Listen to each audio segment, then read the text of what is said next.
Le nouvel esprit public, Philippe Meyer. Si c'est pour la culture, on a déjà donné. Bonjour.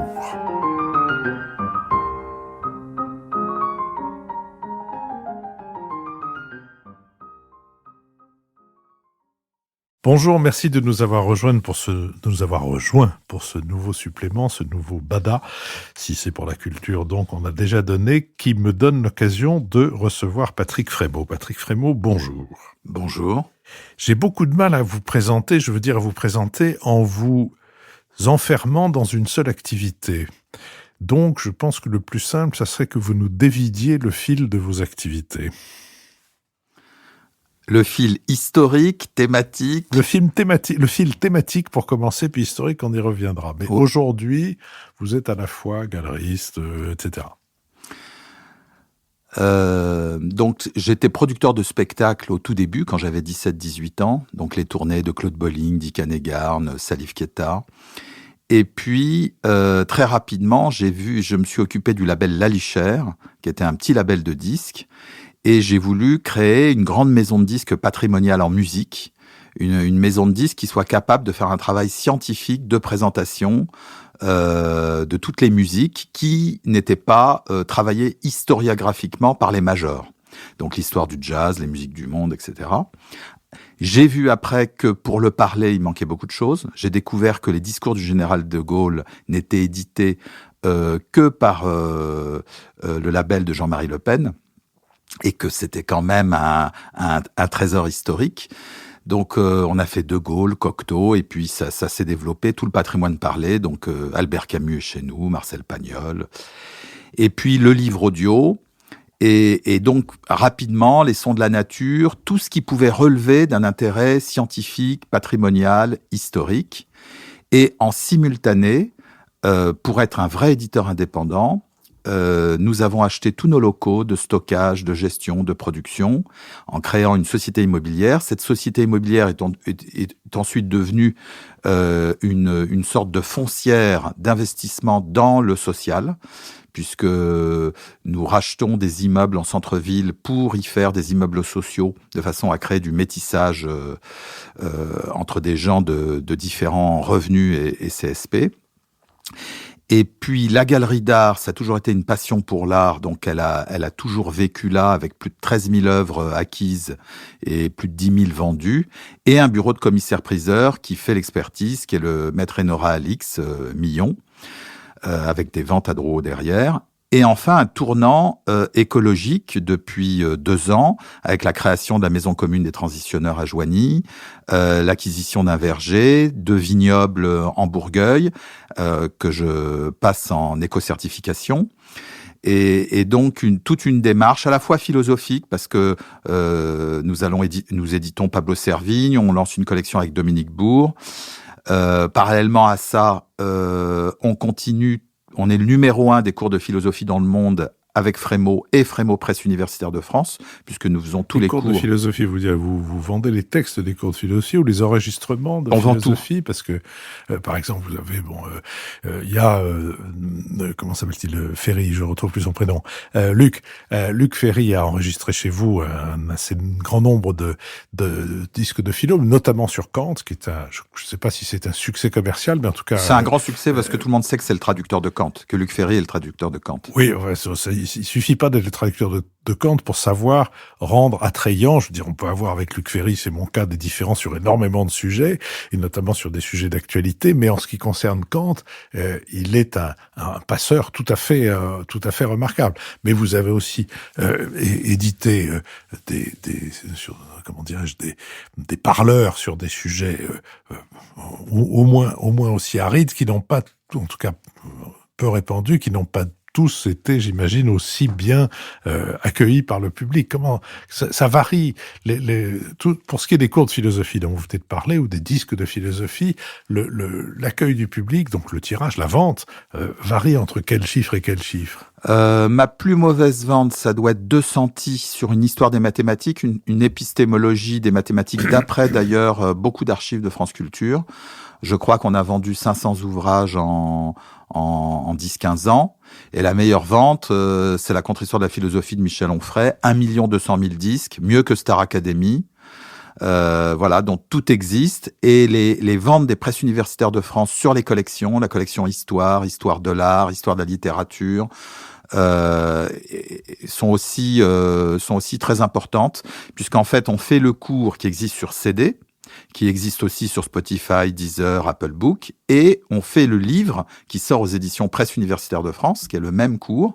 C'est-à-dire que c'est l'inverse. Au lieu de faire des livres qui sont transformés en livres audio, le concept de Frémaux et Associés, qui a été développé d'ailleurs plus ou moins avec Luc Ferry et Michel Onfray, puis ensuite Prigent Despuffs, c'est qu'on part de l'oralité, et de l'oralité, on fait aussi un livre qui est plus accessible.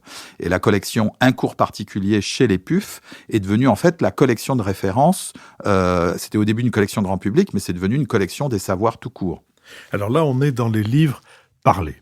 Les livres parlés, c'est aussi les lectures de textes, où il y a des archives assez anciennes, il y a des enregistrements assez anciens. Je pense, si je ne me trompe pas, si je me trompe, vous me taperez sur les doigts, je crois que c'est vous qui avez édité Serge Reggiani lisant Colomba, si Oui. je ne me trompe, et c'est vous qui avez édité Daniel Delorme lisant Gigi. Oui. Qui sont deux chefs-d'œuvre absolus. Si on veut savoir ce qu'un comédien et un texte peuvent donner lorsqu'ils sont au summum de la compréhension, de l'intelligence et de la restitution, je crois que ce sont deux références qui sont absolument remarquables, et je ne cesse d'en vanter les mérites. Mais il n'y a pas que ça. Il y a du théâtre, il y a des archives sur Céline, par exemple, Arletty, Céline, Michel Simon, une conversation comme ça. Vous faites une espèce de cueillette dans les archives de Radio France, les archives de l'INA, les archives de l'État, où vous avez une sorte de, de but, de point d'arrivée qui vous fait récolter au fur et à mesure. Le but, il est encyclopédique. Donc, la première condition à pouvoir remplir ce but encyclopédique, c'est le problème des droits. Parce que l'INA n'a qu'une partie des droits producteurs. En fait, l'INA a la moitié du parler, c'est-à-dire tout ce qui a produit la radio, et l'autre moitié du parler, c'est le phonogramme, sachant que le phonogramme existait avant la radio. Les discours de Léon Blum, on l'a par le disque, La Voix des autres, on l'a pas par la radio qui commence en 1933. Et nous, on édite du parler depuis 1890, donc ça doit être les premières tirades de Coquelin sur Cyrano de Bergerac, enregistrées par Rostand lui-même. Pour ce qui est du parler... Attendez, les droits de ça appartiennent à qui ? À chaque fois, il faut éclaircir les droits. Pour l'anthologie sonore des philosophes, j'ai 60 ayants droit. Même pour Dolto, j'ai tout de suite 5 ayants droit, parce que j'ai les enfants Dolto, j'ai Pradel, j'ai Radio France, j'ai l'INA. Donc, le très gros travail... C'est lui qui l'interviewait. Exactement. D'accord. Le très gros problème du parler, contrairement à la musique, c'est que la musique, il suffit d'avoir un contrat avec la SACEM, et il n'y a pas d'autorisation préalable à demander, alors que dans le droit, quand on est l'éditeur de L'Étranger de Camus, lu par Camus, il faut l'autorisation de toute la chaîne et de la succession Camus. Idem pour Marcel Pagnol, lisant lui-même La gloire de mon père, Le château de ma mère, etc. Pour revenir à ce que vous disiez sur vos deux livres audio préférés, les codes vocaux changent tout le temps. Donc on voit comment Sarah Bernard pouvait lire un poème de manière emphatique à la fin du 19e siècle. Et ensuite on a Jean Vilar, tout ça. Donc les deux livres audio, ils sont contemporains aussi pour moi, qui était le meilleur livre audio, mais qui aujourd'hui ne résiste pas à une écoute critique, qui étaient Les Lettres de Montmoulin par Fernandel. Et aujourd'hui, le nouveau code du livre audio, ou pour moi les deux meilleurs livres audio que j'ai produits, c'est Le Voyage au bout de la nuit de Céline, lu par Denis Podalides. J'avais hésité au début avec Lucchini. Je l'ai écouté, j'ai mis beaucoup de temps à l'écouter parce que c'est long. Combien de disques ? Je crois que c'est 16 disques. C'est le texte intégral. J'avais hésité avec Lucchini, mais Lucchini surjoue quelque part Céline. C'est très bien d'entendre Céline 1 heure au spectacle, mais pour vivre l'œuvre, c'est comme un cadre pour un tableau. Il faut trouver un narrateur qui soit un technicien de diction qui disparaisse derrière le texte, qui comprennent parfaitement le souffle du texte, et il ne faut plus entendre le comédien, mais bien entendre l'auteur. Et Podalides est pour moi le meilleur technicien de diction dans les jeunes, et l'autre, qui pour moi est le maître, c'est Daniel Besguiche, à qui on a fait lire 27% de À la recherche de Proust, pour que ça tienne sur un format de 12 ou 13 heures et pas... non, c'est plus, ça doit être une vingtaine d'heures et pas les 110 heures.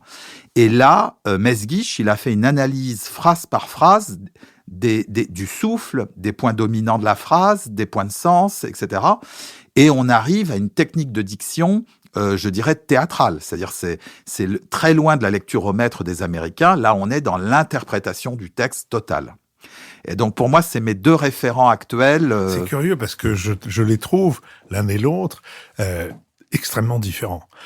Presque incompatibles, je dirais. Presque incompatibles. Il y a chez Mesguich, il y a un côté, je sais pas si les auditeurs, enfin les plus vieux d'entre eux, c'est-à-dire ceux qui ont mon âge, se souviendront de François Chaumette. C'est le même type de diction, qui est pas une diction emphatique, mais qui est une diction exagérée, je veux dire, ou une diction qui s'exhibe. C'est-à-dire, le comédien dit « attention, je suis en train de dire », quoi. Alors que Denis Podalides, c'est tout à fait le contraire. Et mais enfin, peut-être cette remarque n'est pas la plus importante. J'aimerais savoir comment ça se passe. Il y a un côté gréco-latin, théâtral, de Mesguich, posé, où il se regarde parler. Oui. Mais que j'aime bien comme un spectacle. Là où, en effet, Podalides devient Céline et il paraît naturel. Vous avez raison. Alors revenons à Podalides, c'est plutôt revenons à Céline et Podalides. Comment ça se passe? Vous allez voir Denis Podalides et vous lui dites je vais enregistrer Le Voyage au bout de la nuit. Il y en a pour 16 disques, c'est-à-dire et quoi?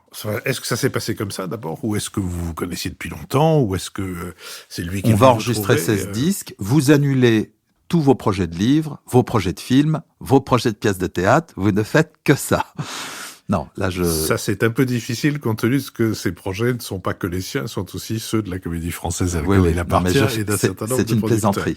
Non, le vrai problème du départ, c'est de convaincre les ayants droit. Donc il y a quand même Gallimard, c'est le plus grand texte de Gallimard.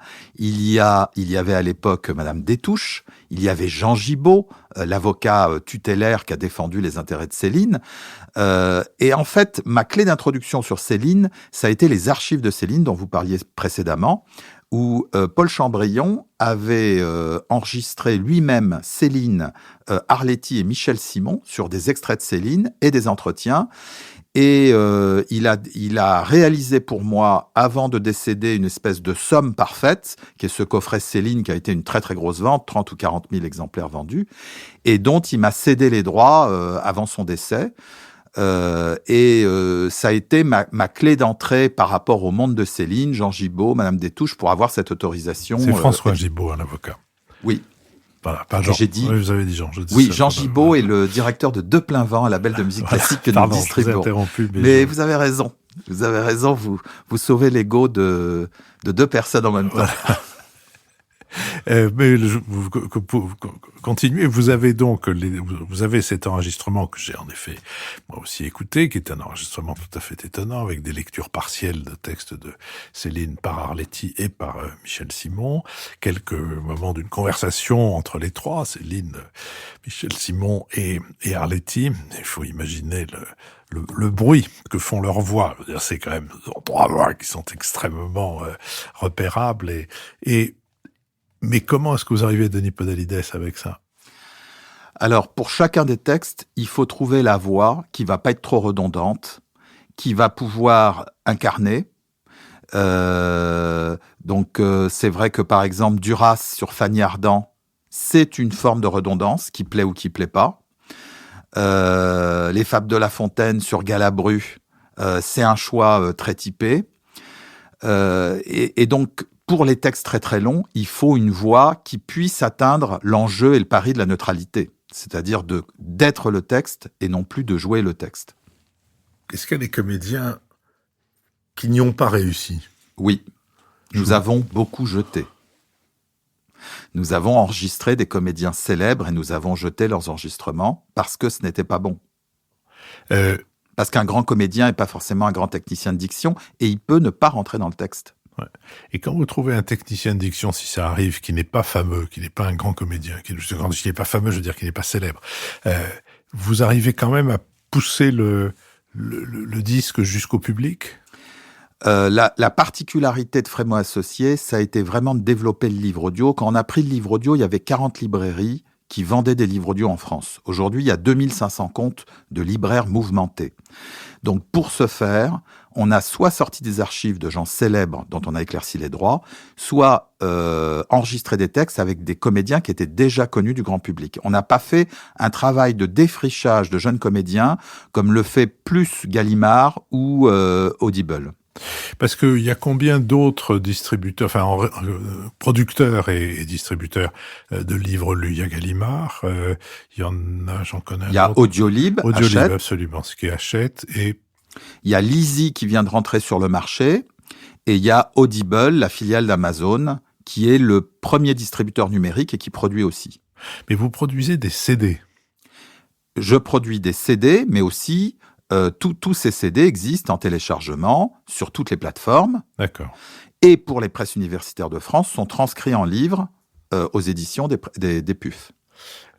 Les 3 autres producteurs dont on vient de parler produisent aussi des CD et des MP3, enfin des possibilités de... Alors, Gallimard et Audiolib Hachette font les deux.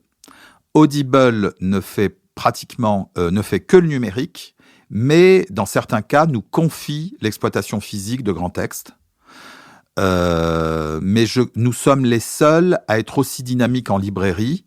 On a fabriqué des meubles avec Gallimard il y a une dizaine d'années. On continue donc à procurer du mobilier pour les libraires. Et surtout, on garantit la non-rupture de stock. On a 2 énormes plateformes de stockage, une à côté de Socadisc dans le 77 et une en Mayenne chez les moulages plastiques de l'Ouest. Et en permanence, on a 2 500 000 CD qui peuvent être servis à J+1 chez tous les disquaires et libraires de France et avec le port gratuit pour les libraires.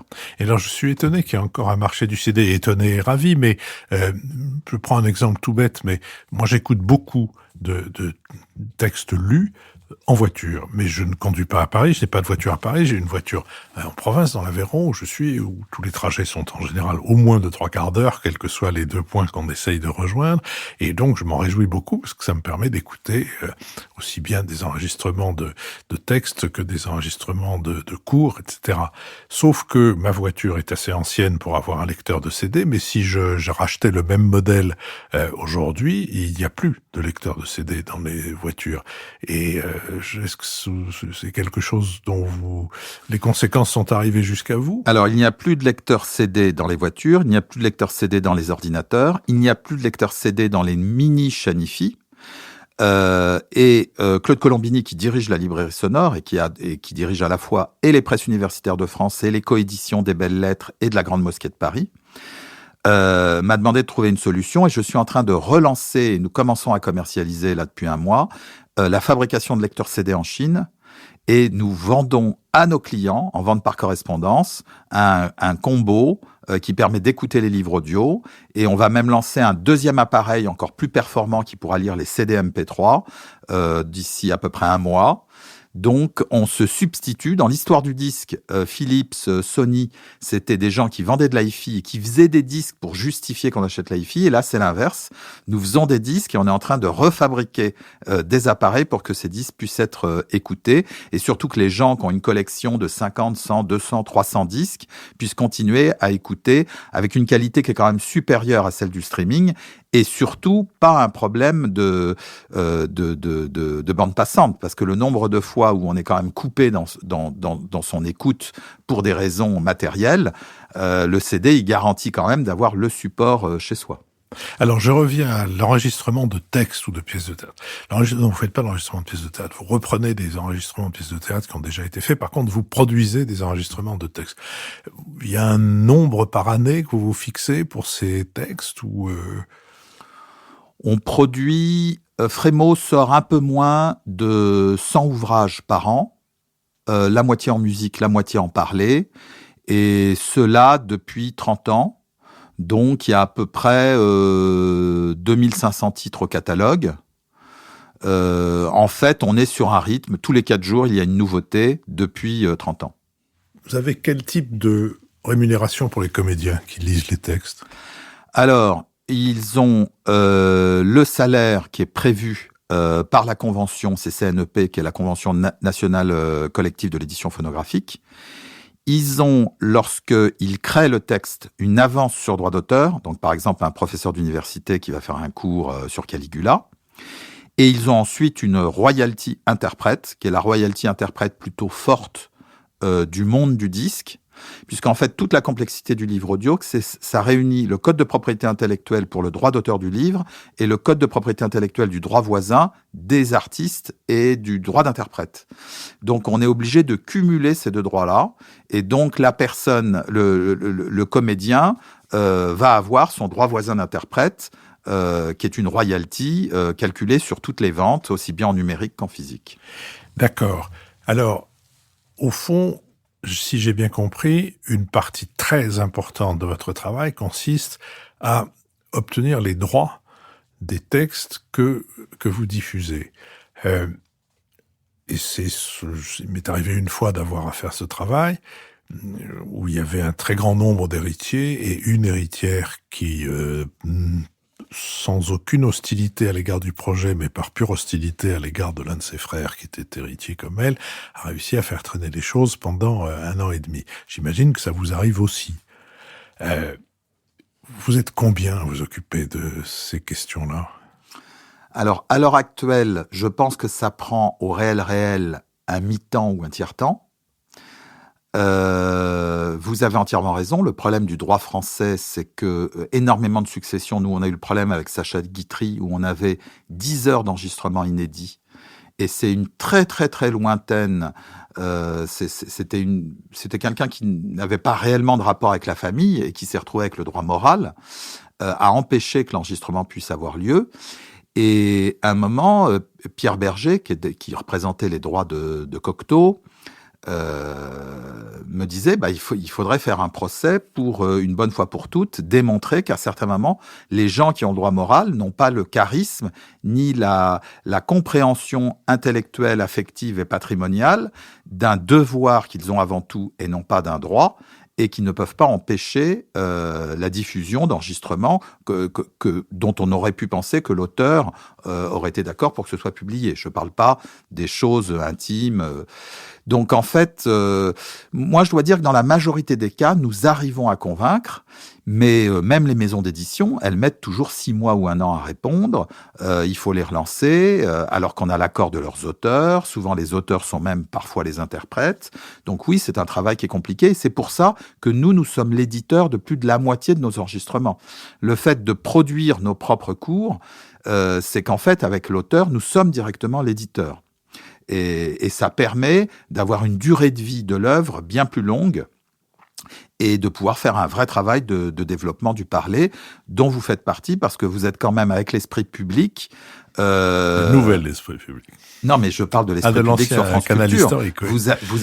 Vous avez fait partie de mon crédit formation depuis l'âge de mes 20 ans. Voilà. Donc, il y a une partie de votre ADN dans Frémoy Associés. Écoutez, j'en suis très heureux, mais je voudrais revenir à cet exemple des inédits de Sacha Guitry que vous avez évoqué et à la réaction de Pierre Berger, qui est au fond de dire il faudrait faire reconnaître par les tribunaux que dans ce cas, il y a ce qu'on appelle un abus de droit dans le droit en général. Est-ce que vous êtes allé jusqu'au procès? Est-ce qu'il y a Non, je n'ai pas fait ce procès. Je pense que j'ai eu tort parce que il aurait fallu généraliser, quand des ayants droit sont pas à la hauteur, la création d'un comité.